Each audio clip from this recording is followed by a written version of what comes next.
Chapter 462, Hamel 5. After finishing the discussion at the round table, Eugene went outside. Ivatar was nowhere to be seen. The warriors of Zoran recognized Eugene and bowed their heads in greeting. Eugene found a few familiar faces among them. These were warriors who had participated in the war with the Kochila tribe. He waved back to them before heading deeper into the forest, which had been swept up in the aftermath of the battle. It did not prove difficult to find Ivatar's towering figure. Not far after venturing into the forest, Eugene saw Ivatar's back. "Still feeling down, huh?" Eugene asked as he approached. Ivatar turned around abruptly. His face was scrunched up in frustration and he sighed deeply. "I was thinking," Ivatar said. "About what?" "How strong that bastard was and how powerless you were," retorted Eugene. Eugene's teasing words would have provoked anger from anyone else. But strangely, Ivatar didn't feel offended when Eugene said them. Was it because Eugene was stronger than him? Or it was something else? Because even if the opponent was stronger than him, Ivatar wouldn't endure such an insult. Eugene's words didn't feel like mockery. He could tell. Strangely enough, it felt as if Eugene really knew everything, as if he had experienced it himself long ago. "Yeah." Ivatar eventually shook his head while chuckling. "I was born in the forest, but I understand the world. Even before I ventured out, I knew I had to understand the outside, the world beyond." Ivatar had always been an unusual and intriguing person since their first meeting. He was a successor to a prominent tribe deep in Samar Forest, yet he never displayed arrogance. Unlike other natives who were hostile towards outsiders, Ivatar was amicable with Eugene from the beginning. Eugene knew that their initial encounter was based on mutual interests, but he still found it remarkable that Ivatar, a successor of a prominent tribe, sought to establish such relations with an outsider. Eugene and Christina had wandered through the great forest together. They had encountered many natives, most of whom were hostile. The majority of those residing in the vast forest rejected civilization. It was a separate world with its own cultures and laws. It was the same when Eugene followed Ivatar back to the Zoran tribe. Ivatar's relatives and the elders of the tribe were the same. They saw no need to engage in diplomacy with the outside world. They didn't feel the need to embrace external civilization. Instead, they reprimanded Ivatar for seeking help from the outside. "I met you and became more interested in the world. The moment I saw you, I realized it. The forest where I was born and raised is vast yet so confined. The only people you meet in the forest are fools unaware of the outside world," continued Ivatar. Ivatar's words flowed like water as he spoke. It was not what one would expect from a native of the Samar rainforest. Eugene smiled as he recalled their first meeting. Ivatar's command of the common tongue had been so awkward and slow that it was almost unbearable to listen to. "When I crossed the sea to Shimuan, I thought I saw most of the world there. I saw renowned knights, people who are mentioned as the strongest in the world. I also saw the two dukes of Helmuth, the blade of incarceration and the queen of the night demons." Ivatar paused, then shook his head. "I came to know the world. I realized I wasn't so significant in the grand scheme of things." "Overly modest, aren't you? Compared to any regular geniuses, you are unreasonably strong," Eugene said with a pleased smile. The feelings Ivatar described as pressuring him were familiar and nostalgic to Eugene. He felt the same way when, as Hamel, he saw Vermouth for the first time and learned more about him. It was the same feeling that Cyan harbored towards Eugene and Carmen towards the Demon Kings. Hamel didn't despair. Neither did Cyan or Carmen. It was hard to say what actions or attitudes one should take in such situations. The answer was always subjective. But in Eugene's view, failing to overcome the situation, failing to flare up in anger, and ultimately falling into despair were definitely not the correct answers. If one gave up and fell into despair, then that was all they amounted to. "Thank you for saying that about me," Ivatar continued with a bitter smile. "But the one who attacked this fortress felt different." "Why? Because he was too strong? Or because his power was ominous?" Eugene asked. "Ominous, yes. His power felt dark and evil. Eugene, as I said earlier, I saw the world in Shimuan. Demons, the blade of incarceration and the queen of night demons. But I never felt death from them," responded Ivatar. Ivatar struggled to explain what he felt. The emotions he felt were disconcerting and alien. He knew the blessing he had received, the blessing of the forest. The entirety of Samar acted as Ivatar's blessing. It was a miracle in itself. Yet the attacker's dark power neutralized Ivatar's blessing. Was that why? Was that what had led to his current state of defeat? No, it's different. Ivatar pondered for a moment while studying Eugene's expression. Eugene looked just as confused as if he didn't understand Ivatar's words either. Finally, Ivatar blurted out exactly what he was feeling. It felt like I had died once at the hands of that being. What? Asked Eugene. It felt like I died before. That's what I felt like. Of course I am alive now, but it felt like I had died once before to him, explained Ivatar. What are you? Eugene stopped mid-sentence. His eyes widened in shock and he felt a jolt. Ivatar's words had sparked an intuition through the divinity infused in his soul. Could it be? Eugene thought. He recalled his memories as Ogoroth. There were two individuals who left a deep impression among the many followers of the war god. One was the Twilight Witch and the other was the Great Warrior. The Twilight Witch had reincarnated in the current age as Noir Giabella. Similarly, it was possible that the Great Warrior had also reincarnated. Eugene had pondered this possibility several times but never actively sought out the reincarnation of the Great Warrior. After all, even if they had reincarnated, Eugene couldn't be certain that they were living in this era, and it seemed absurd to search for someone based solely on past life connections. He didn't even know who this someone could be. Moreover, Eugene didn't think there was a need for him to actively search if the bonds of past lives faintly continued into this era or if such connections repeated across time. If it was truly fate, they would inevitably end up by his side. But this is just too absurd, Eugene thought. The Great Warrior of Ogoroth had reincarnated as Ivatar Jahav. Ivatar was the successor of the Zoran tribe. He was blessed by the forest and the most exceptional among the forest warriors. Eugene had met him long ago and the two had developed a friendship. He now showed unconditional support for Eugene as the tribal chief.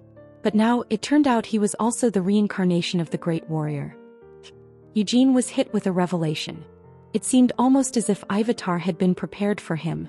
Throughout his life, Eugene had encountered several extraordinary coincidences. Come to think of it, he could trace it as far back as the black market in Bolero Street when it came to extraordinary coincidences. He had followed Gargith to buy the testicles of a giant only to find the fragment of the Moonlight Sword. He had also encountered Ariartel and received the Ring of Ogoroth by chance. It all seemed too convenient to be a mere coincidence. No, they could not be written off as coincidences. This was fate. But if he were to accept that fate had led him down this road, it brought him another question. If all this was fate, who was the one pulling the strings? Vermouth knows I'm the reincarnation of Ogoroth, Eugene thought. But to think all this was arranged by Vermouth seemed far-fetched. After all, Vermouth himself was tormented by his fate. Then, was it possible that the one behind everything was the Demon King of Incarceration? After all, he always acted as if he knew everything. Did he have a reason to plan something like this? And if it wasn't the Demon King of Incarceration, then who? Eugene became lost in thought as he looked up at the sky. Dawn had passed and daybreak was arriving. The sky was stained with the hues of the departing night. Eugene saw the sun growing increasingly bright. He saw the light. The god of light? Eugene pondered. He wasn't sure. After a moment of contemplation, Eugene gave a deep sigh. We're friends, right? He suddenly asked. Ivatar was caught off guard and wore a bewildered expression. Eugene set aside his complex thoughts and observed Ivatar's face. He had remembered some of his memories as Ogoroth in Roguyaran. The face of the Great Warrior was pretty vivid in his mind, so he could compare the Great Warrior with Ivatar.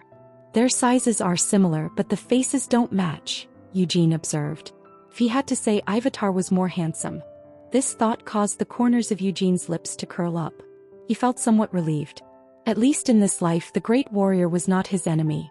They were not fated to fight and kill each other.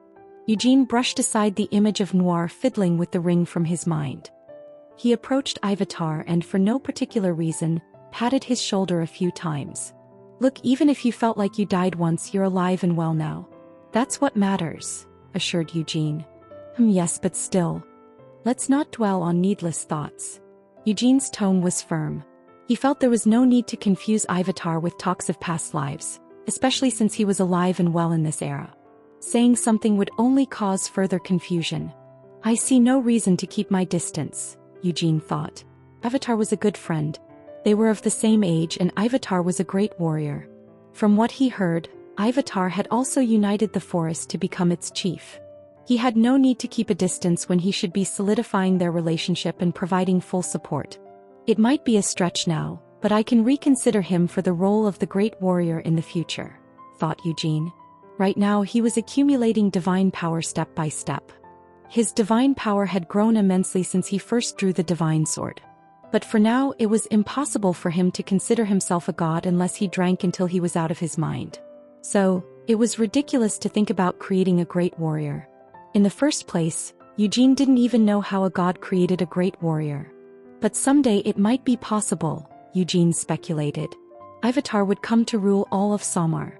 Making him the great warrior would be quite significant. The natives of Samar Forest mostly followed the world tree and held other native beliefs. If Eugene could just set foot there, he could garner immense faith. Eugene recalled how Noir Giabella plastered her name on every imaginable thing and gathered her power through adoration and worship in the entire city. He despised Noir but was drawn to her methods of accumulating life force and dark power. I need to erect more statues. Maybe write an autobiography for children's books. Or even give speeches. Maybe a tour around Eurus? Eugene thought of the different ways he could go about it. Of course, these were not his immediate plans. Eugene cleared his throat and looked at Ivatar. Ivatar returned the gaze. He still looked puzzled. "What do you think about Sir Hamel?" asked Eugene. "What do you mean all of a sudden?" questioned Ivatar. "Sir Hamel. You know Sir Hamel, right? There must be fairy tales in Samar, right?" Eugene questioned. "Ah." Ivatar finally nodded in understanding after hearing the name twice more. "Are you talking about the stupid Hamel?" That response immediately caused Eugene to deduct points from Ivatar in his mind. Regardless of the strength portrayed in the records, I consider him not quite a hero or warrior. But his end was indeed heroic, said Ivatar. However, even if his end was heroic, I don't think it was befitting of a warrior, continued Ivatar. Why? Eugene asked while trying to contain the bubbling irritation inside him. The Great Vermouth and his companions faced numerous crises in the castle of the Demon King of Incarceration, did they not? Hamel played a significant role in them, didn't he? If Hamel had listened to his companions and acted wisely, they could have easily overcome many challenges. Well, I suppose that's why he's called the stupid Hamel, explained Ivatar. What do you know? Eugene eventually spat. Ivatar blinked in surprise at Eugene's response. Of course, I don't know much. What I know about Hamel is only from fairy tales and legends. But I do feel anger about his heroic end being dishonored, said Ivatar. Ivatar remembered seeing Hamel as a death knight in the Samar forest. To insult the dead like that, Ivatar felt pure anger. Aren't you also dishonoring Hamel's end? Eugene barely managed to swallow the words. Having revealed his identity as Hamel to the Lionheart people, Eugene thought it might be fine to do the same with Ivatar. Do you believe in past lives? Asked Eugene. Why such a sudden question? Replied Ivatar. Do you believe it? Eugene repeated. In the Great Forest there is a belief in death and reincarnation. Every being dies and is guided to the world tree. Just as fruits fall to the ground and their seeds sprout anew, the world tree cycles the souls it receives and disperses them back into the world, responded Ivatar. In the Great Forest, the world tree was a form of faith. There was a similar belief among the elves who worshipped the world tree. They believed that all elves returned to the world tree after death. They believed that the world tree was inhabited by the souls of elven ancestors, who protected their race. The world tree is a spiritual and powerful entity. It is revered and worshipped by an entire race. I may be the king of the wind spirits, but even I cannot control the winds of the world tree. It's not just me either. No spirit king can interfere with the world tree's spirits. Tempest had acknowledged the powerful faith that was held in the world tree, although it wasn't as widely recognized across the continent. But to Eugene it seemed no different from the god of light. In fact, Eugene had benefited from the world tree's grace several times. One such grace had allowed Sienna and the elves to avoid death. In fact, while she was on the brink of death, Sienna was able to banish Rhyzakia through a dimensional rift thanks to the world tree's protection. Eugene's mana had undergone a fundamental change in property through the lightning flame thanks to the world tree's spirit. and he had miraculously revived after nearly dying in the battle against Raizakia thanks to the World Tree. I'm not sure if souls are really guided to and reincarnated by the World Tree, but it definitely has a power that could be described as miraculous. The demon kings and demon folks took souls as a price. Helmuth encouraged humans to make contracts using their souls. Countless Helmuth immigrants were bound to the demons and the demon king of incarceration. They neither ascended to heaven nor reincarnated upon death. As a price for their earthly luxuries, they were bound to the surface after death. They worked for demons and the demon king as per the contract. It's the complete opposite of the World Tree, Eugene concluded. Helmuth was an empire of spirits deprived of reincarnation. The souls bound to the demon king of incarceration alone would outnumber the population of a considerable country. But Eugene, why do you ask about past lives? Inquired Ivatar. I am the reincarnation of Hamel, Eugene replied solemnly. Chapter 463, Hamel 6. It took less time than expected for Eugene to convince Ivatar of his true identity as Hamel's reincarnation. At first, Ivatar's face showed disbelief at the absurd claim. No, what I'm saying is I am the reincarnation of Hamel, Eugene repeated with emphasis in clear frustration. Eventually, Ivatar had no choice but to nod in acceptance. He didn't inquire about how it had been possible for Eugene to reincarnate. Why are you telling me this? Ivatar asked cautiously. Eugene found himself at a loss for words. Why was he telling Ivatar? Initially, Eugene had no intention of revealing this to Ivatar. He would have invited Ivatar to the round table meeting if he had planned to do so. Although more people would eventually come to know the truth, Eugene's initial plan had been to only confide in his family. In other words, Eugene's decision to reveal the truth to Ivatar had been more impulsive and emotionally driven. It might have led to a different outcome if he had not told anyone the truth. But he had revealed his secret to his immediate family only a few hours ago, and it had led to an unsatisfactory outcome. If only it had been serious and solemn. No, at first it was serious and solemn, Eugene corrected himself. I am Hamel's reincarnation. I will save my friend Vermouth. The atmosphere was quite grave until then. However, Carmen's nonsensical remarks and Cyan's mockery instantly deprived the moment of any seriousness. In other words, it was partly Carmen and Cyan's fault that Eugene could be moved so easily. Of course, Eugene didn't blame them entirely. He wasn't that shameless. He had revealed his true identity to Ivatar because he realized Ivatar was the reincarnation of the Great Warrior. He intended to make Ivatar his Great Warrior one day, and for that he needed Ivatar to know the truth. He would leverage Ivatar to garner massive faith in the Great Forest. Strictly speaking, he could have achieved that without revealing the truth about his reincarnation. However, he thought he could gain more respect from Ivatar if he revealed his past identity. Respect? Eugene mused silently. That was the main issue. Ivatar didn't respect Hamel.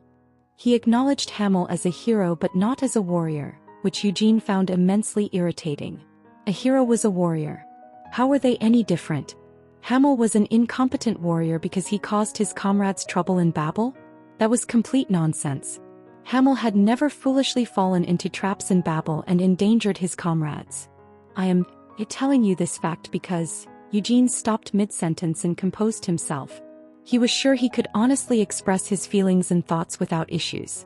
Eugene was proud and confident of his identity from his previous life. But the problem was Ivatar, not Eugene.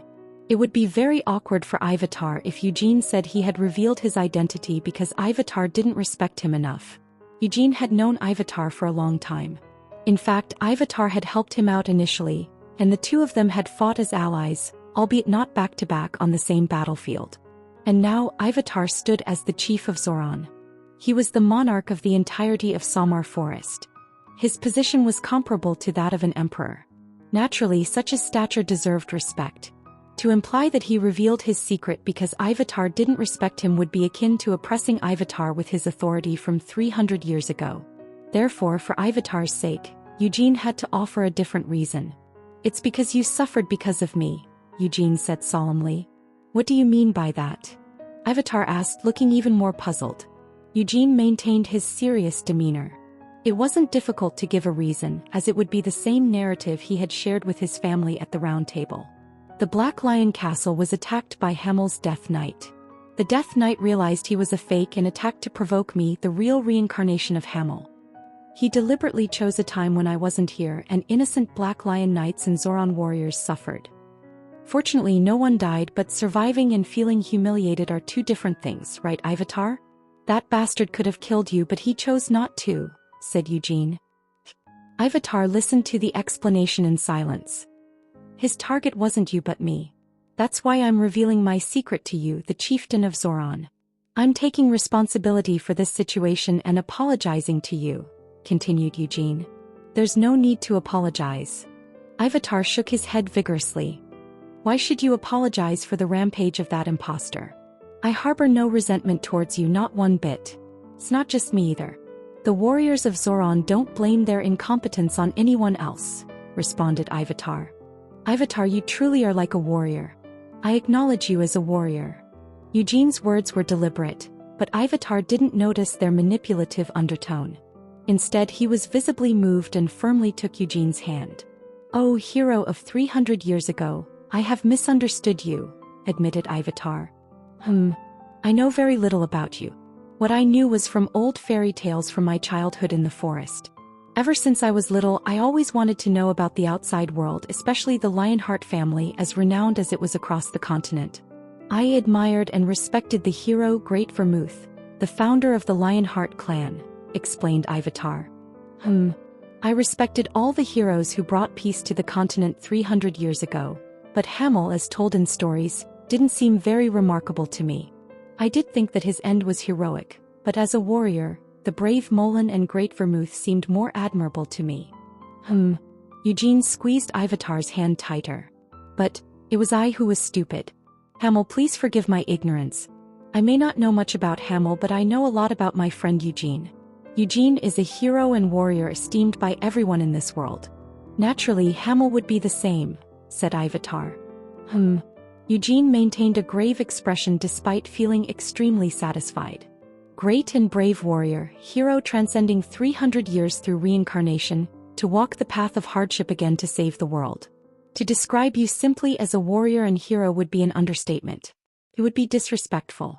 You are the miracle of the world tree itself, embodying the cycle of all souls and the hero awaited by the world, continued Ivatar. Eugene sounded satisfied. That seemed sufficient. Eugene released Ivatar's hand before responding. I am the reincarnation of Hamel, but there's no need for formalities. Just call me Eugene like you always have. Ivatar started. How could I possibly? No, really, it's fine. It'd be ridiculous for you to suddenly start calling me Lord Eugene. I mean, I don't intend to publicly reveal that I am Hamel's reincarnation, assured Eugene. But was it perhaps the right time to go public with the truth? Eugene previously guarded the secret of his reincarnation because he wasn't ready to face the enemies from his past. Eugene had not been satisfied with his strength until a few years ago. He had been worried and feared premature confrontation with the Demon King of Incarceration, especially Gavid Lindman if the truth came out. But now those worries were unnecessary. Eugene had grown significantly stronger and Molan and Sienna were around. A niece had died, but her spirit resided with Christina. Various nations across the continent supported Eugene wholeheartedly. Moreover, the Demon King of Incarceration had vowed not to disturb the peace until Eugene ascended Babel. Revealing his true identity wouldn't pose a danger. It was just a matter of overcoming personal embarrassment. But it had been partly alleviated by disclosing the truth to the Lionheart family. Of course, there were still other things to consider before revealing the truth. If Melkith learned of Eugene's identity, she would squeal like a goat. Afterward, she would tease him just like how Sion had done. No, there's no need to publicize it, Eugene decided. It seemed too abrupt. Eugene's deeds had already earned him widespread recognition. It seemed superfluous to reveal his true identity as Hamel's reincarnation. It would be uncalled for to suddenly gather people only to reveal that he was Hamel's reincarnation. Unless the right moment comes. Eugene thought as he stole a glance at Ivatar. Ivatar had composed himself. Instead of awe and surprise, he now looked at Eugene with wonder. Anyway, I have no plans to reveal I'm a reincarnation of Hamel, Eugene assured once more. Then who else knows besides me? Asked Ivatar. Molan, Sienna and Christina. From the Lionheart family, the members of the main family and the elders know, and among the Black Lion Knights, Genos knows. Also, the Red Tower Master and the Emperor of Kiel, Eugene answered. It's quite unexpected that the Emperor knows as well. Aside from him, it's just those you are close to, is that right? Said Ivatar. That fact amused Ivatar. Eugene, you've shared your secret with me because I'm the chief of Zoran, right? Questioned Ivatar. Well, I think I might have told you even if you were just a regular warrior. Honestly, I'm not sure. Whatever answer I give is just speculation, and you are indeed the Grand Chief, right? Eugene smiled wryly while shaking his head. But if I didn't like you, even if you were the Grand Chief, I wouldn't have revealed my identity to you. I wouldn't have come to comfort you, nor would I have felt any guilt, admitted Eugene. If Eugene didn't like Ivatar, why would he have revealed his identity as Hamel? Instead, he could have found any reason to pummel him. Ha ha ha. Ivatar burst into hearty laughter, unaware of Eugene's thoughts. It brought him joy to be recognized as a warrior by the reincarnation of Hamel, but hearing such words from Hamel felt even more gratifying. After laughing for a while, Ivatar looked straight at Eugene. Am I your friend? He asked. Why are you asking such a thing all of a sudden? Replied Eugene. Eugene Lionheart. Even if you are not the head of the family, the Lionheart clan will not be able to ignore your existence and power. I want to be friends with someone like you. We are of the same age and strong. Being friends with me won't be a bad thing for you. It was 4 years ago when Ivatar and Eugene first met and had this conversation. Ivatar had reacted passionately, despite Eugene's lukewarm response. Ivatar nodded vigorously and his shoulders quivered. The Zoran tribe will always be a staunch ally to you. Even if I die, Zoran will never become an enemy to you, to Lionheart, Ivatar swore. Die? What are you talking about? Eugene replied. Thump. Eugene patted Ivatar's shoulder. I've died once, so I know. You can never tell what will happen after death. No matter what you say, things can change if you die, said Eugene. From Agaroth's memory, he didn't get to see the great warrior's death properly. Agaroth had briefly lost consciousness when the demon king of destruction ran rampant, and when he awoke in the arms of the Twilight Witch, the great warrior was already dead. It was a bitter memory. So don't go talking about after death. You should plan on not dying, said Eugene before turning away. Sienna went to Aroth and Christina to Uraz. Gilead had not yet returned from the Imperial Palace, and Carmen, Guion and Seal remained in the Black Lion Castle. Eugene returned to the Lionheart mansion with other family members. Nice to see after so long. Eugene had to stop mid-sentence. The main mansion had changed so much in the nearly 1 year of his absence since he last visited. Eugene surveyed the forest, which brimmed with mana and spirits, before giving a hollow laugh and raising his finger. What's that about? Ancilla asked. She had returned with the others to the main house and looked at Eugene with a complex expression. She still found it awkward that Eugene was the reincarnation of Hamel. As such, she didn't blatantly glare at him, but still her gaze was sharp. Eugene cleared his throat and lowered his finger. Perhaps hiring a skilled landscaper would be a good idea, he suggested. Are you serious? Ancilla shot back. Her gaze sharpened. Recognizing that she had reverted to her fierce demeanor from long back before she softened as the lady of the Lionheart family, Eugene felt a sting from her piercing look. Should I personally trim them? Eugene asked. Don't ask me, ask Sir Signard. I wonder if that strict elf would even allow a single pruning, Ancilla said irritably. Eugene averted his gaze to dodge her biting remark. He had transported 3 saplings of the World Tree from the Great Forest in the past. In the beginning, the saplings had stood smaller compared to other trees. However, each time Eugene left and returned, they had grown significantly. But who would have thought they would grow that much? Eugene thought as he gazed in the distance.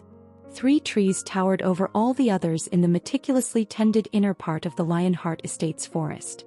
Their immense presence made it seem like the entire forest was there to guard them. It had not even been a year yet, so how had they grown so big? He did have his suspicions about the reason behind their sudden growth. Sienna and the elves had awoken from their long slumber in the Great Forest. The World Tree had regained its vitality, along with the territory of the elves. Not really just saplings anymore, are they? Eugene commented. Now that we're on the topic, what exactly do you plan to do with those trees? Ancilla questioned. Leaving them alone might be best, don't you think? Their presence has filled the forest with mana, making it an ideal place for training. It's definitely beneficial for the future of the Lionheart family, said Eugene. I agree, but we can't let the trees keep growing. Eugene, you might not realize this, but it's not just the world trees that are growing, responded Ancilla. The forest does seem denser, commented Eugene. The main house of the Lionheart clan is a venerable place. But at this rate it will be swallowed up by the forest.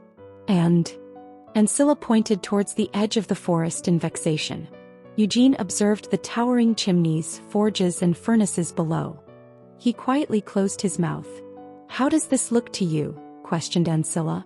Magnificent, responded Eugene. Crack. Ancilla's fan shattered. Sighed Gerhard, and the servants looked uneasy. Eugene quickly added, the forge produces weapons and armor for the great Lionheart clan, doesn't it? And not just that, the dwarves can craft anything, even fine ornaments for Lady Ancilla. Ancilla stared at Eugene without responding. This is just my personal opinion, but what about relocating the manor? Leave this place to the elves to manage, turning it into a training ground, forge, promenade, and forest for the Lionheart clan. Then build a splendid new manor nearby, Eugene suggested. This place was chosen by our founder, Sir Vermouth, retorted Ancilla. But the manor has been rebuilt several times in the last 300 years, right? In my opinion, our founder wouldn't mind if his descendants moved elsewhere. Eugene made sure to emphasize certain words as he spoke. Ancilla didn't respond, but she didn't seem too displeased. Eugene exhaled deeply with relief after confirming her reaction. Chapter 464. Hamel, 7. Hello there. Eugene had returned to the Lionheart family mansion after almost a year. Eugene had never thought of his memory as being poor. He was quite confident in recalling the events from 300 years ago before his reincarnation, and most of his current life experiences as well. As such, he was momentarily confused. A young lady was cheerfully greeting him. However, he had never seen her before in his life. Eugene silently stared at her in bewilderment. Who is she? The way she greeted him with a smile made him feel too embarrassed to ask for her name. Eugene quickly rummaged through his memories, but no name came to mind. Moreover, he had no recollection of ever seeing her face either. Was it possible that she was a servant hired in the past year? That seemed unlikely given the familiarity in her greeting. Besides, she wasn't wearing a maid's uniform. I'm Isla Roar. You're Sir Eugene Lionheart, right? Asked the lady. Q. Eugene gasped while stepping back in surprise. Isla Roar. He obviously knew the name.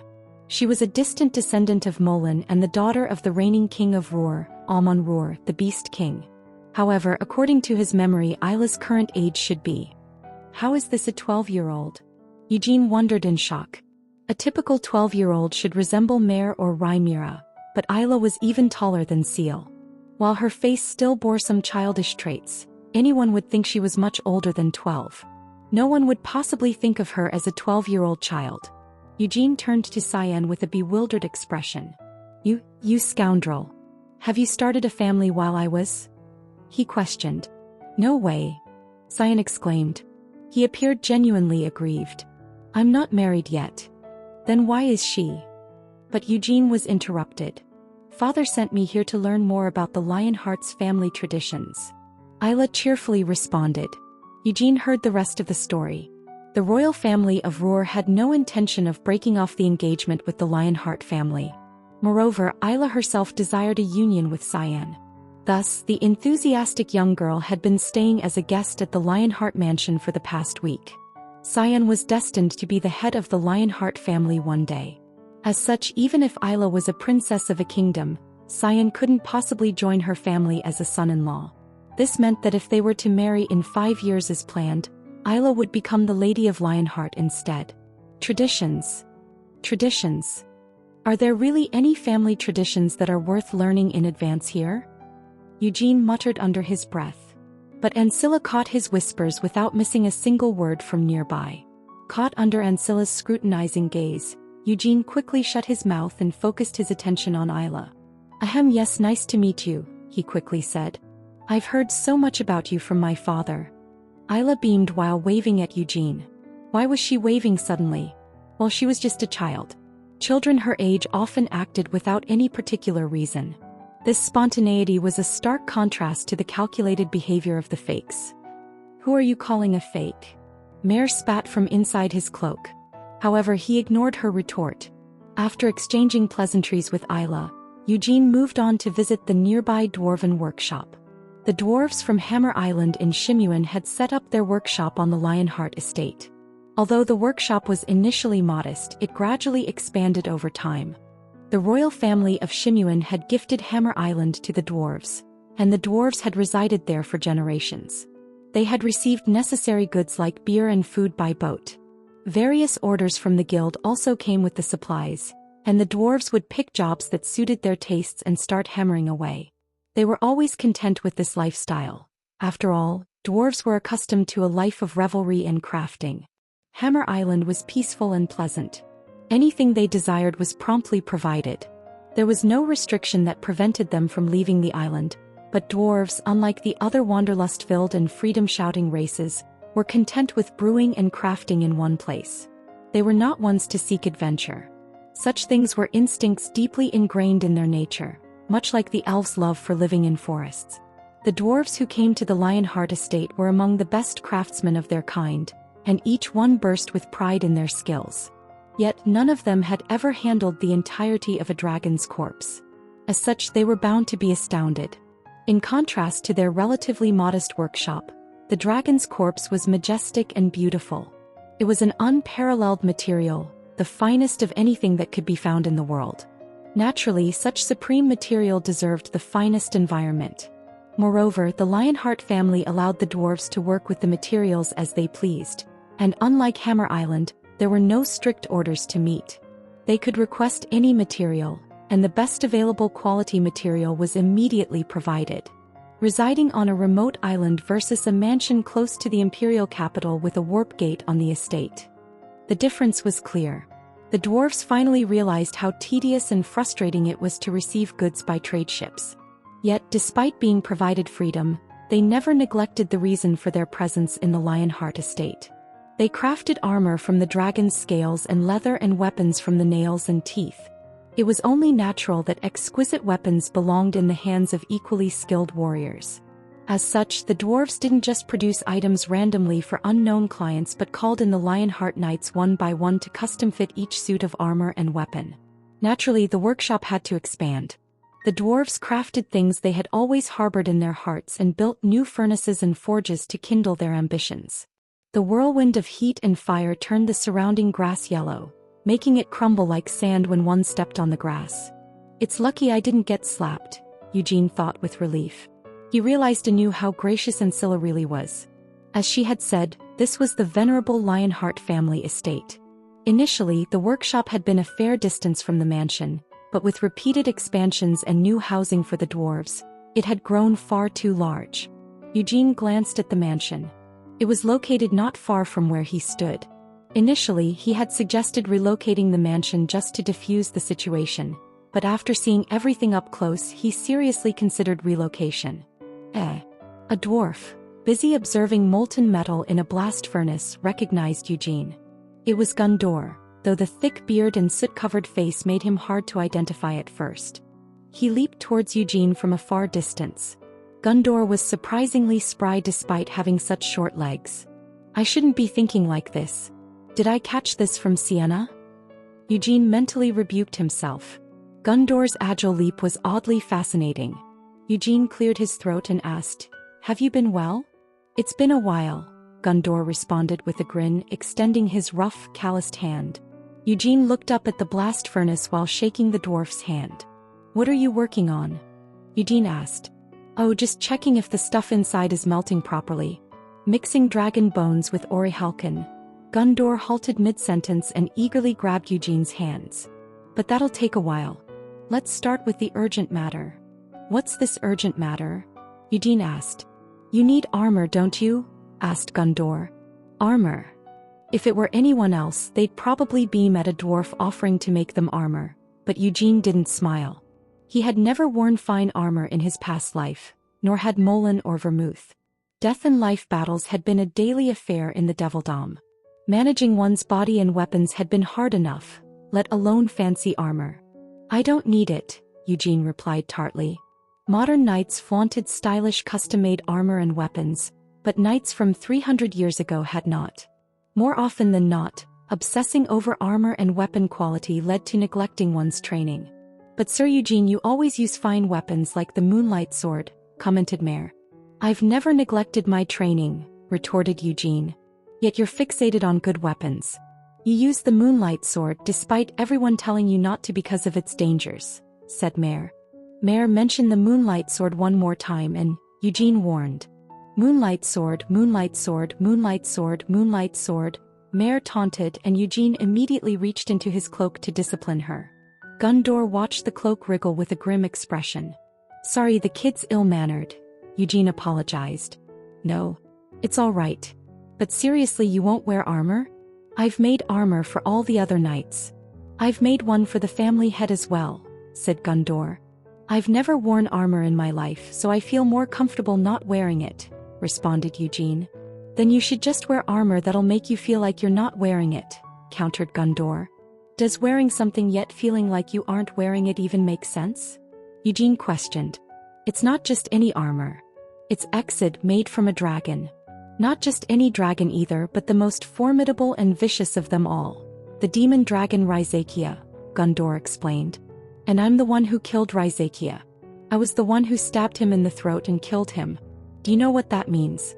Despite his breath attacks and tantrums, he couldn't kill me, said Eugene. I say, quite a bold statement for someone who almost died, teased Mare while nibbling on Eugene's hand. Naturally, Eugene ignored the jibe. But I already made armor for you. It will be completely finished with just a few more adjustments, said Gundor. You can just give it to someone else. The family head is here too, said Eugene. I've already modified the Exid from Shimuin for the family head. And didn't I already tell you? All Lionhearts except you have their Exids, explained Gundor. Then you can give it to someone outside the Lionheart family, Eugene said. A name crossed Eugene's mind. He didn't want to be impolite and visit without prior notification, so he sent a message first. He was soon greeted with a reply. You didn't have to come in person, said Eugene. It bothers me more to make the one offering kindness go back and forth. The Grand Duke of the Kiel Empire, Alcester Dragonic, visited the Lionheart mansion with Gilead as he returned from the palace. Alcester offered Eugene his hand with a rueful smile. It's the first time we are meeting since the Shimuin banquet. Sadly, it's not the time to be casually inquiring about your well-being, said Alcester. That's fine. You heard from the family head, right? Asked Eugene. It's fortunate that there aren't any casualties, but it's definitely not something to be taken lightly, responded Alcester. He then continued in a quieter voice. Firstly, Eugene. Since His Majesty the Emperor isn't here, I, as the Grand Duke of Kiel, will convey His Majesty's intention. It might sound cliché, but... I'm listening, answered Eugene. Kiel won't take this incident lightly. All of our spies in Horia have been expelled, so we do not have a clear picture of the current situation. However, we have already reached out to the other emirs of Nahama, explained Alcester. Reached out was likely an understatement. In truth, it would have been closer to a unilateral declaration. The Lionheart clan and its allies will march towards Horia and cross your territories. We're currently only targeting Horia, but if you don't cooperate, we won't hesitate to trample your lands too. Isn't that a threat? Eugene asked. It is, Alcester agreed readily. Do you think it's wrong? No, it's just... If it were me, I wouldn't have bothered to notify them. I would have just acted. If they interfered at all, I would have crushed them in retaliation, replied Eugene. They walked together as they discussed further. What about the Sultan's son who sought asylum? Asked Eugene. We accepted him. There was no reason not to, answered Alcester. Is that so? What if the Empire advances and attacks Horia? If we break through the monstrosity of the Centipede Mountains, capture the capital, and win against the demons and demonic beasts? What do you think will happen next? Asked Alcester. I'm not sure, answered Eugene. If Nahama had united for war, it might have led to a different outcome. But it's not like that now. Amelia Merwin was the court wizard and the advisor for the Sultan. But she betrayed Nahama with the other black wizards and invited the demons in. And Helmuth is choosing to remain silent, said Alcester. He paused, then continued with a wry smile. Nahama is a large country. It's a nation with dozens of emirs serving under the Sultan. Even if the empire conquers Horia, the emirs won't easily surrender and become Kiel's vassals. However, fortunately, the Sultan's successor is alive. He's currently under the protection of a relative who's also an emir. So His Majesty's wishes to topple Horia, establish the successor as Sultan, and then make Nahama a vassal of the empire, Eugene finished. That's the cleanest way. Of course, the emirs will resist. But if they raise private armies, we can use that as a pretext to strike them down. Naturally, the imperial army will handle those battles, said Alcester. If they had faced the entirety of the Nahama army, the casualties would have been immense for both the allies and the enemies. They would have had to fight at least several 100,000 troops, including the 150,000 conscripted from the emirs and the pre-existing army. But the only creatures remaining in the capital now were the vassals of Destructions and the demonic beasts of Revesta, a few dozen high-ranking demons from Helmuth, the Black Wizards, and a few regular Horian troops who chose to stay. That they seem to be bewitched by the devil, Alcester muttered. It's not that their minds are manipulated. It's just that when the demons and demonic beasts descended from the sky, it seemed to have deeply moved them. Eugene understood somewhat. In his previous life, countless humans had fallen to the allure of the demon's power. Armor made of a dragon's scales. The Dragonic family, like the Lionhearts, was a distinguished house with a 300-year history. Its founder was the half-dragon Oryx Dragonic. However, no dragon-related treasures had ever been passed down in the family. Therefore, Alcester couldn't help but be excited. Armor made solely of dragon materials. Obtaining such a precious item would be worth spending the entire family fortune. But as luck would have it, Eugene was offering it for free. Who cared about his status as a Grand Duke and maintaining his dignity in the face of such a precious treasure? Are you sure you want nothing in return? Alcester had imparted the empty sword to Eugene. It was a technique Eugene still found useful and one he would continue to use in the future. Nothing. Even after mulling over it again, Eugene thought receiving the empty sword was too grand a compensation simply for teaching a 10-year-old for a month. The capital of Nahama, Horia. 2 days had passed since it was surrounded by the Centipede Mountains, and most of its citizens were expelled. Only 2 days had passed, but too much had changed in the city. The nearly empty city was trampled by large demonic beasts. There were many who failed to escape, and people were crushed under the rubble of collapsing buildings or trampled to death in the midst of the chaos. Naturally, the bodies of the deceased were neither buried nor cremated. Yet they weren't left to rot either. Each corpse stood up as if alive. In the empty, ruined city, the bodies began to wander. Amelia shuddered at the sight. Although there were many black wizards in this era, those specializing in necromancy were rare. To be more precise, most who dabbled in necromancy kept it hidden. Amelia was no exception. Of all the black magic, she was most confident in necromancy. She believed she was the most knowledgeable necromancer of her time, perhaps in history. She took pride in this. But even for Amelia, commanding so many undead was unprecedented. There was an army's worth of undead. Her contract with the Demon King of Incarceration and the power of Vladimir allowed her to raise these many undead without burdening her in the slightest. I could have created more, Amelia thought ruefully. She could have created more if the capital had been completely sealed and the citizens were trapped. It could have come true if the emirs had brought the conscripted soldiers as planned. Too much has gone awry already, Amelia thought with a sigh. Without enough sacrifices, she couldn't perform the Demon King ritual. The number of troops had been reduced drastically compared to the original plan. Many things went wrong, but Amelia didn't feel like she would lose this war. Chapter 465. Hamel, 8. The ones left in the most ambiguous position in Horia were the high-ranking demons who had departed Helmuth to collaborate with Amelia. The demons had hoped that the Demon King of Incarceration would eventually end the peace treaty. They aimed to reap various benefits from the war that would erupt in Nahama. They would revel in slaughter after 300 long years, harvest fear, make contracts with power-seeking humans and collect souls. Then, as promised by Amelia, they would offer sacrifices from the battlefield to become demon kings. Unfortunately, most of these expectations vanished into thin air. While slaughter was still possible, harvesting fear wasn't.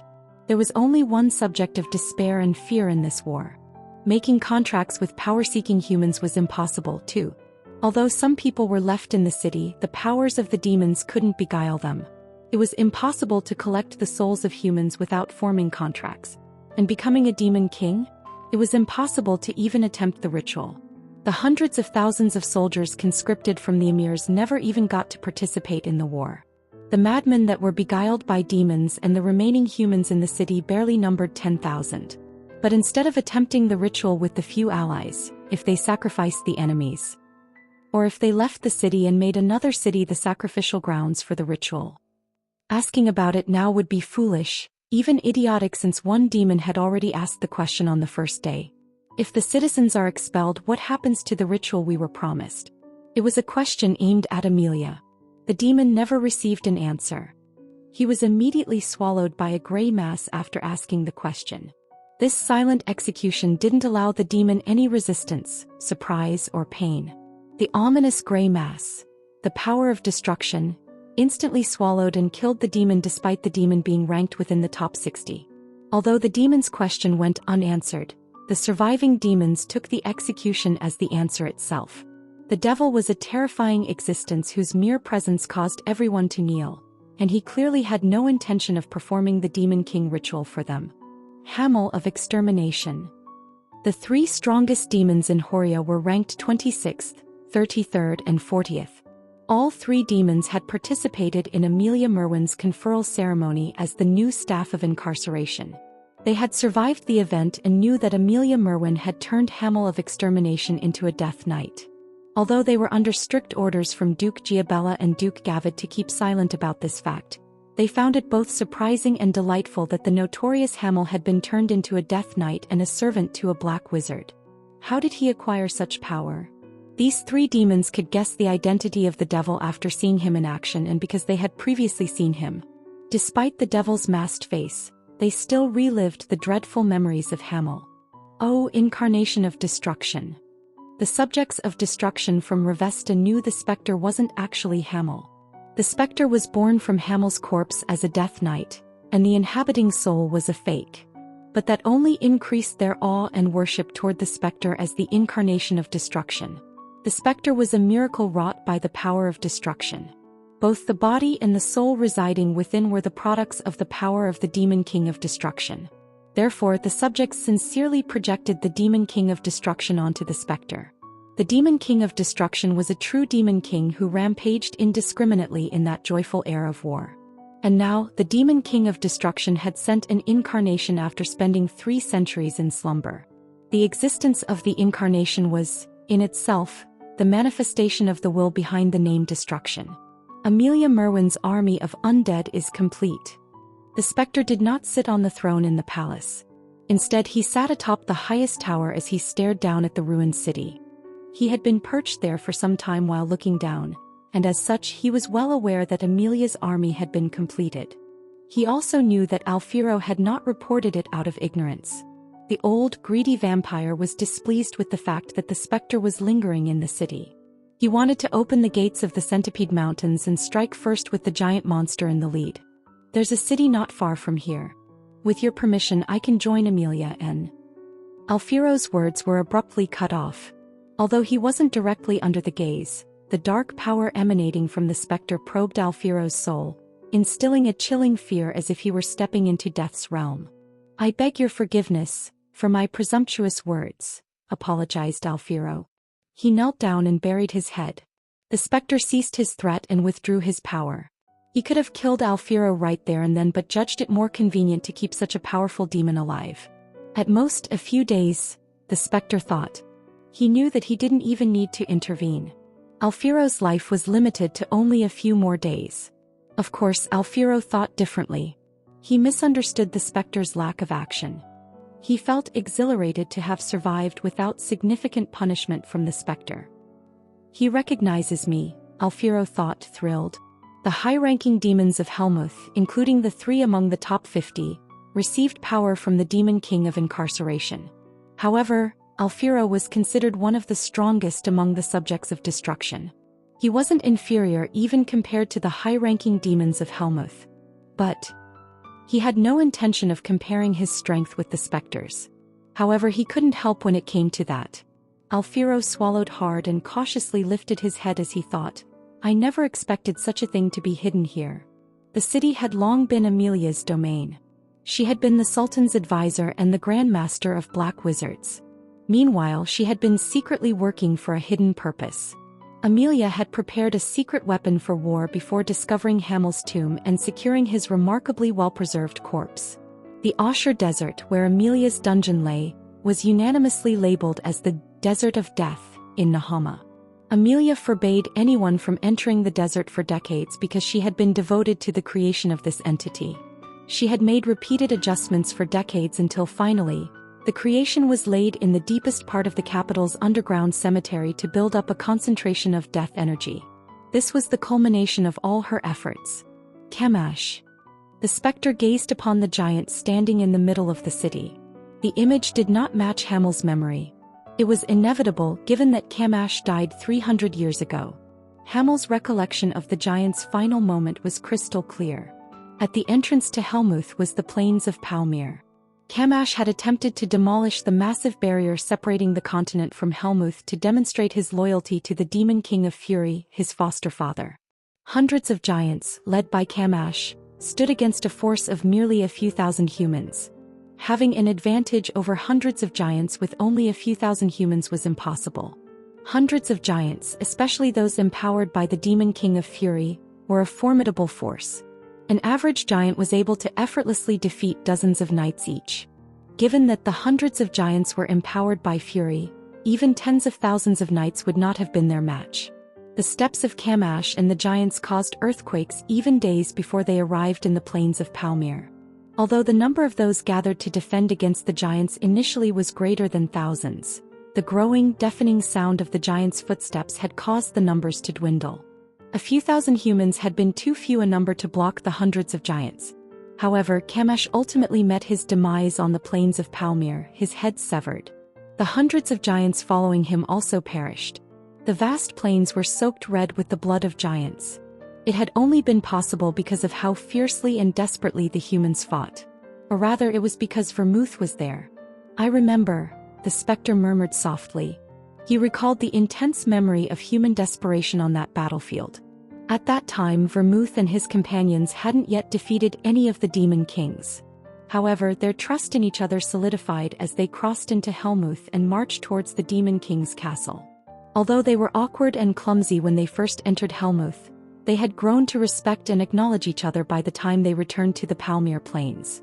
Therefore, they didn't flee. They believed they could halt the giants' advance. They believed they could do it. Hamel. Yeah. What is it? The left arm. Can you handle it? I prefer the right. Isn't Kamash right-handed? Then you can take care of his right arm. Why bother dividing left and right?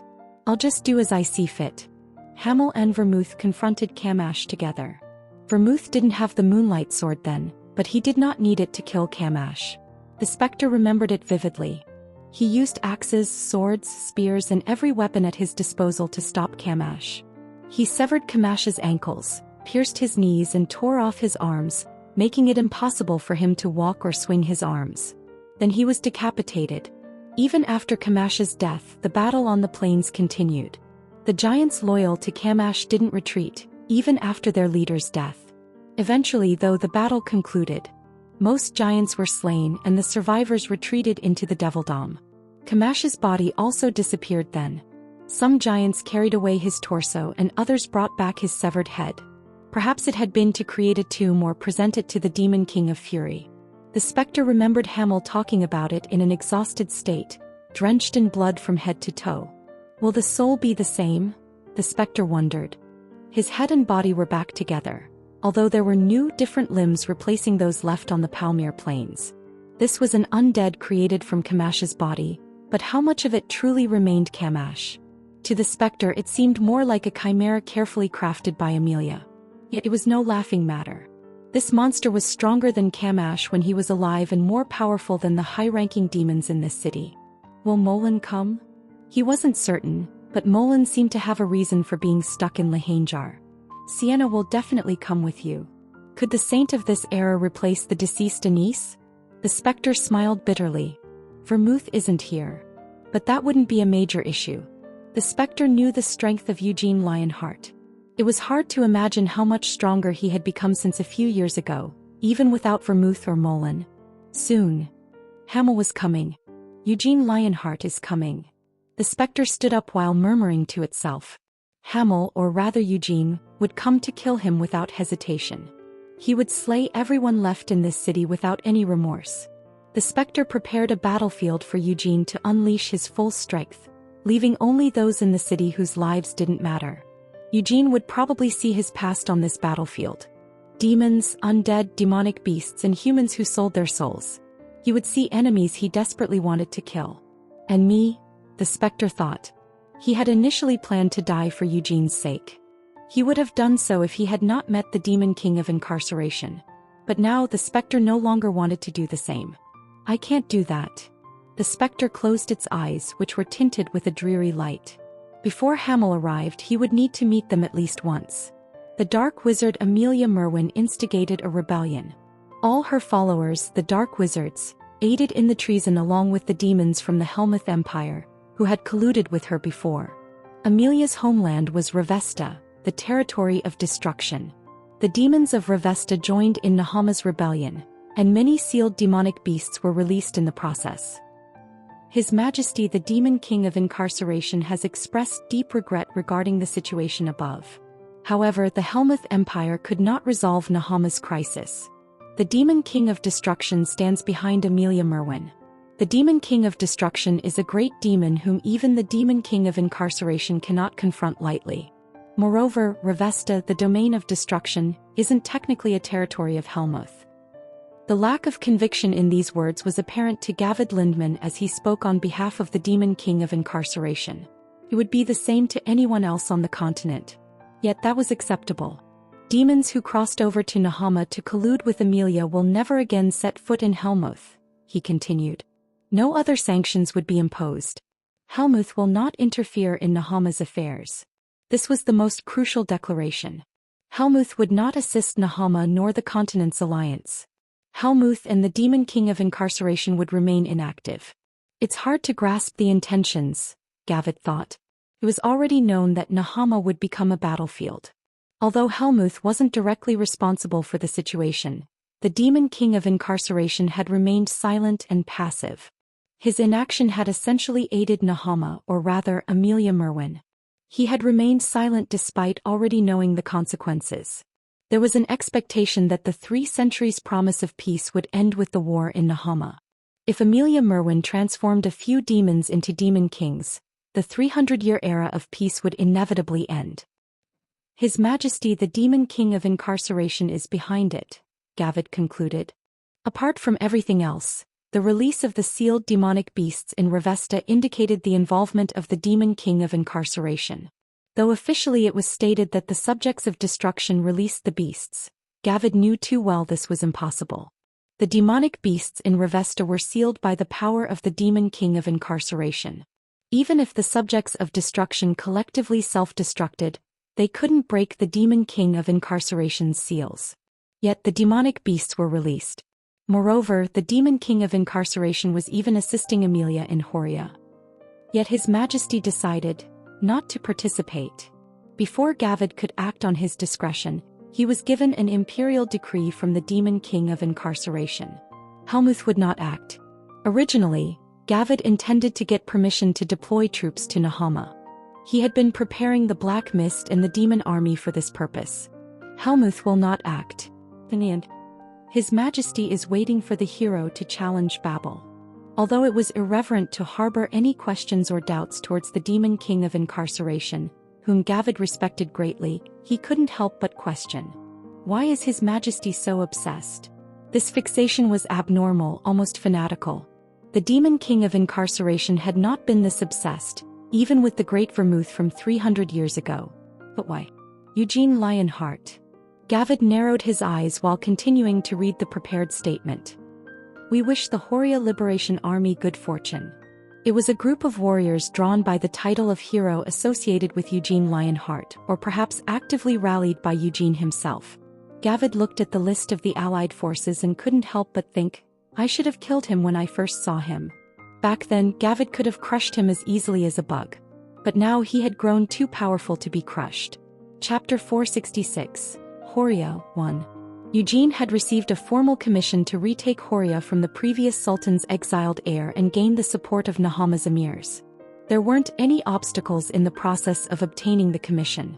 This was mainly because while Eugene did make some requests for military supplies, he kept his demands to a reasonable level. Of course, the fact that the coalition they were dealing with was overwhelmingly more powerful than what remained of Nahama may have played a greater role in ensuring their cooperation.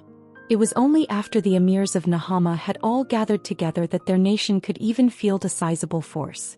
On the other hand, Eugene's own forces were drawn from a union of several different countries and empires.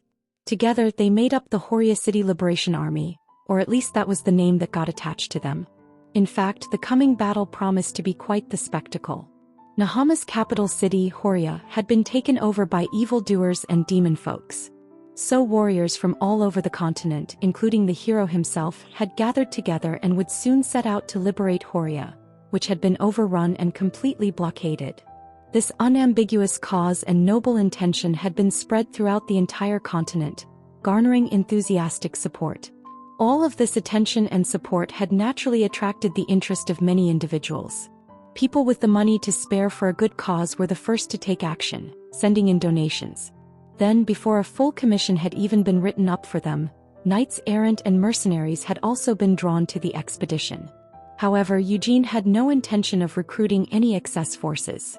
With his opponents being what they were, no ordinary Tom, Dick or Harry was qualified to even serve as a meat shield. Moreover, the enemy included among their number those perverted black wizards who were obsessed with undead servants like their death knights. In this current era, it was rare to find anyone with any experience in fighting black wizards, and necromancers were a particularly rare opponent to face. This was because necromancy was seen as somewhat of a taboo subject of research, even for black wizards. But although that might be the case on the surface, there were occasionally black wizards who became obsessed with studying necromancy behind closed doors. Just like how ordinary wizards would cross all boundaries in their pursuit of the truth, black wizards weren't all that different in their curiosity and desire to explore the unknown. No, in fact, it wasn't just black wizards. Among ordinary wizards, there were also some seriously insane madmen who would dabble in necromancy. Ura's Bureau of Inquisition had been given the duty to pursue and render judgment upon such immoral individuals. Although its scale had been greatly reduced a few years ago, the Bureau of Inquisition still possessed its own unique know-how when it came to dealing with necromancers. Make sure to bring a priest with your party. If you cannot expect to secure the healing magic of a priest due to unavoidable circumstances, prepare personal treatment options such as potions. Do not fight in swamps or on soft soil. If at all possible, make sure to fight on solid ground. Don't fight at night, especially when it is the full moon. Make sure to get your weapons blessed. Keep a silver dagger on you. Prepare holy water. While the others were listening intently, Eugene was reading out the list with a blank face. His boredom was inevitable, as Eugene had already fought more than his fair share of necromancers and the undead 300 years ago.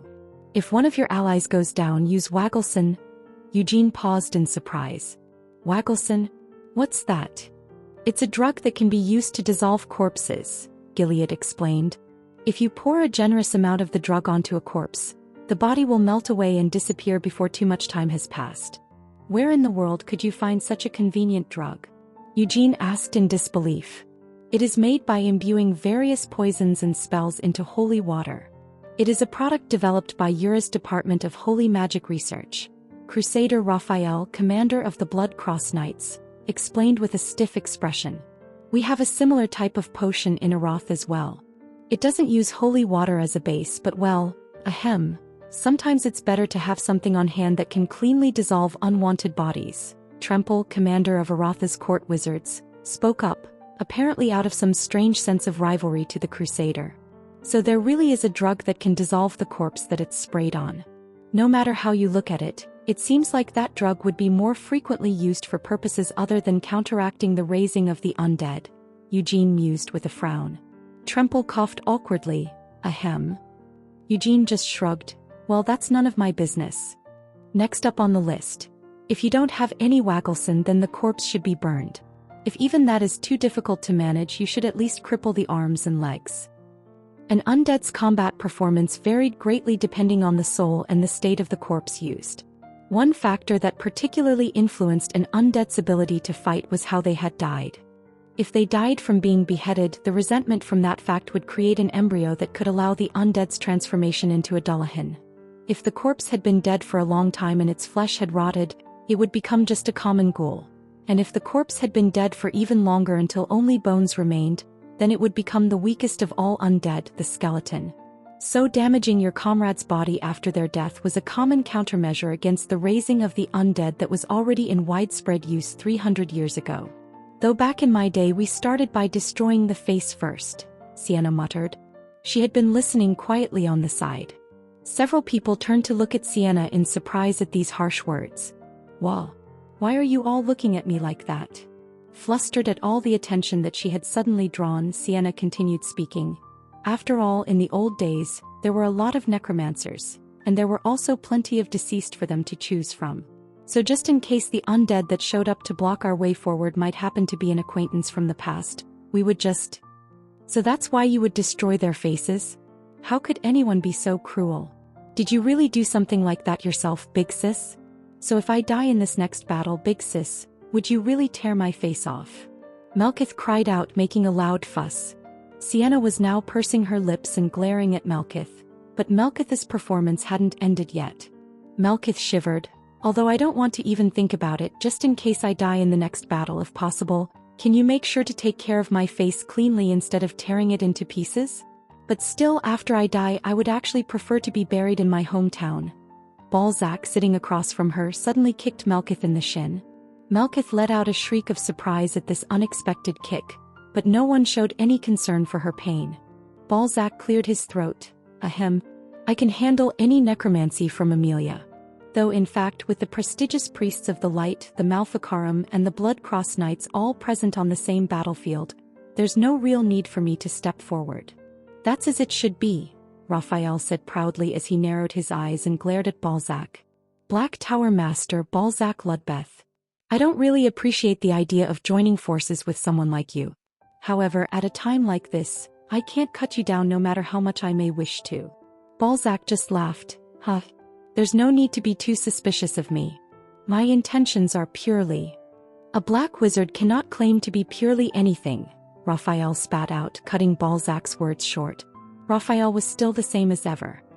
He refused to listen to Balzac's words while one-sidedly spitting out his hostility-laden diatribe. Now, let's not fight, Eugene said soothingly as he put down the booklet he had been reading from. In addition to what he had already read to his audience, there was a lot more miscellaneous information contained within, but there wasn't really anything that Eugene absolutely needed to make known. It'll just be a joke if I try to read everything here, Eugene gave an excuse. However, you should all memorize this booklet and pass it on. They were currently in Sala, a city in Nahama. This was the closest city to the capital city of Horia. The key figures of the Liberation Army had borrowed the palace of Sala Zamir to hold this meeting. There was the representative of Kiel's emperor, the Grand Duke Ulster Dragonic. The patriarch of the Lionheart clan, Gilead Lionheart. The representative from the Knights of the Black Lion, Carmen Lionheart. Proxy 3 of the Holy Empire, Saint Christina Rogerus. The commander of the Knights of the Blood Cross, Crusader Rafael Martinez. Proxy for the Arath Kingdom, Crown Prince Honian Abram. The commander of Aratha's court wizards, Tremple Vizardo. The wise Sienna and her fellow tower masters. The king of Roer, Beast King Amon Roer. Commander of the White Fangs, Joshrik Rava. Proxy for the Shimuan Kingdom, Ordas Hyman. Commander of Shimuan's royal court wizards, Maze Briar. The great chieftain of the Zoran tribe, Ivatar Zahav. And the representative of the various knights errant and mercenaries, Ivik Slad. The greatest knights, warriors, and wizards from all over the continent were gathered together here today. With this being too close to the actual battlefield, most monarchs hadn't chosen to attend the meeting, but the king of Roer, who was famous for his battle lust, had insisted on coming here in person. If you added together all of the knights and soldiers under each of their respective commands, the number of allied forces gathered here had already exceeded the tens of thousands. Most of those present had already vowed to cooperate with Eugene when they had last met in Shimuan. However, currently in this city, there were many more who had voluntarily come to this battlefield, drawn by the valiant purpose of their mission and the promise of being led by the hero himself. There were those who wanted to make a name for themselves before the end of the oath could arrive, as was personally declared by the Demon King of Incarceration. There were also those who were willing to dedicate themselves to the future of this world. Finally, "And what are you going to do?" Eugene turned and asked. "Who is also a dragon." "I have no intention of stepping onto the battlefield," said the red dragon Ariartel.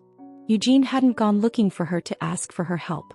Ariartel was keeping herself hidden from the world due to her personal circumstances, and Eugene respected the position that this put her in.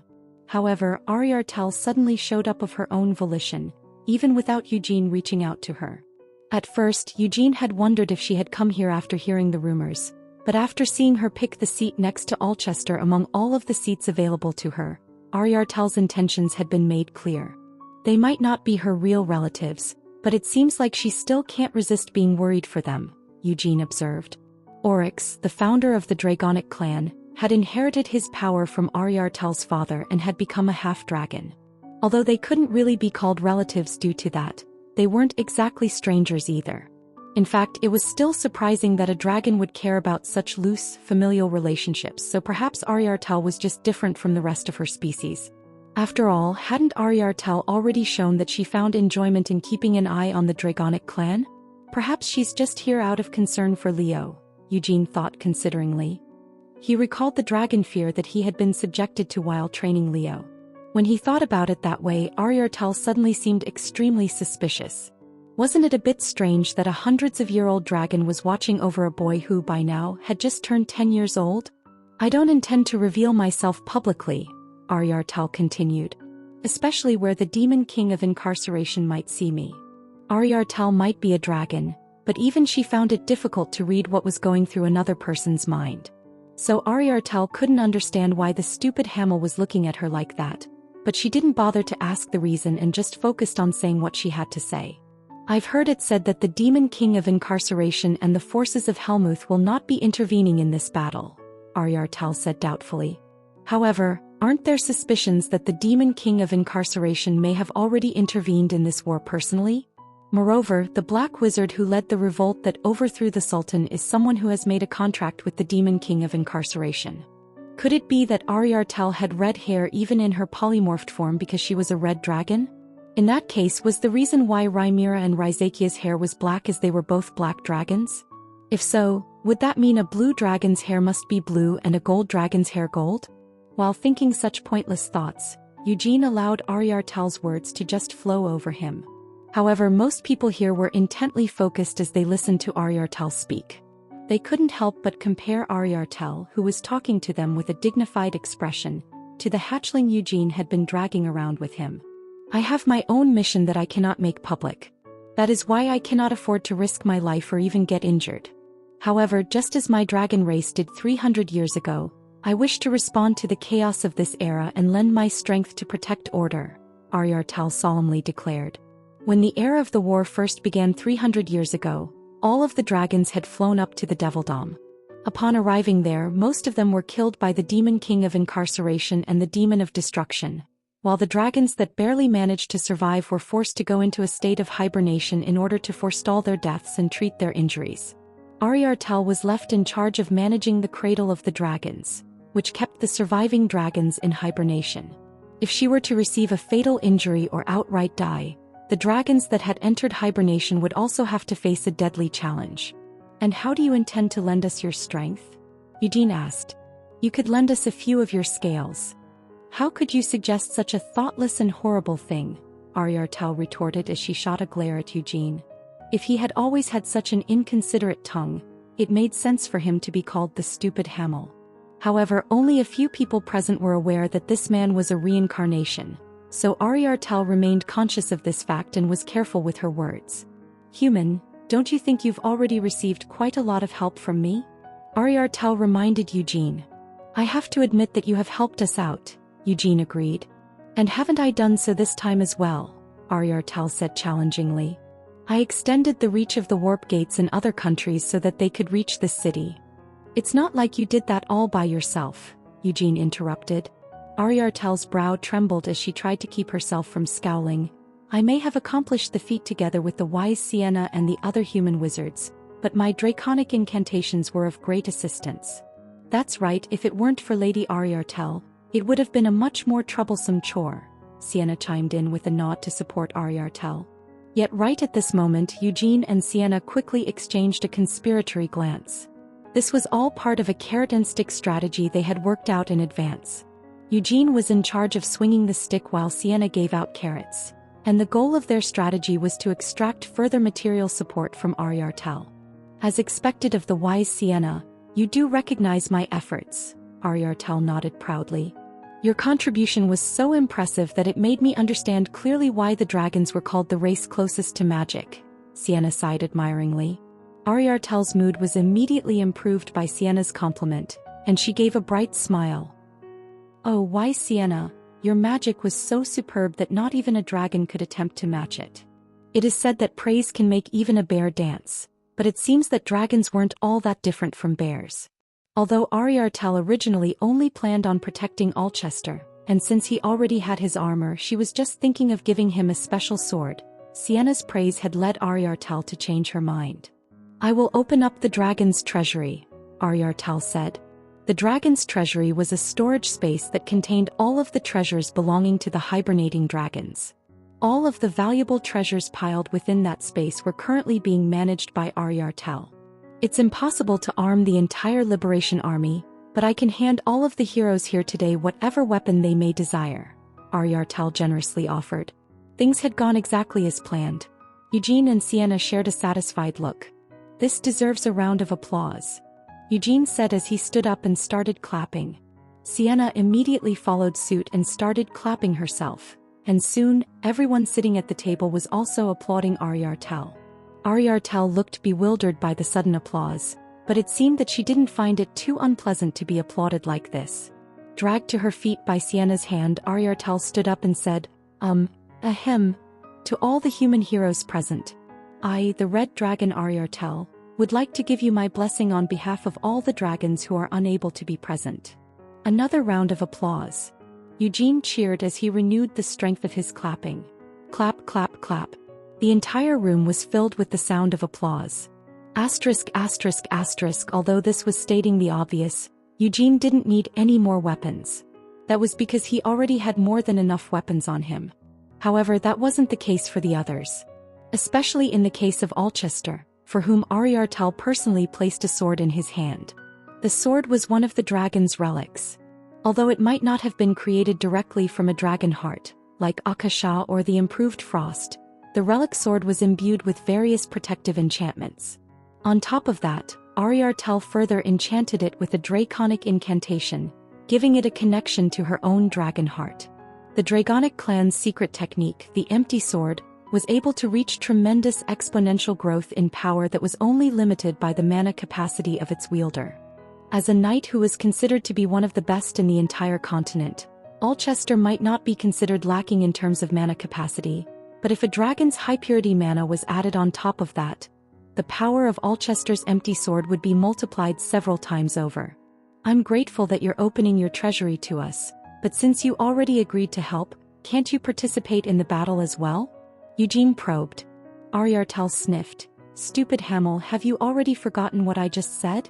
After Ariartel was done offering them the contents of her treasury, Eugene, Sienna, and Christina met with Ariartel on the palace rooftop for a private conversation. I have been assigned the priority mission of managing the cradle, Ariartel insisted. Is there really anything to manage? Can't you just leave it to run on its own? Eugene questioned doubtfully.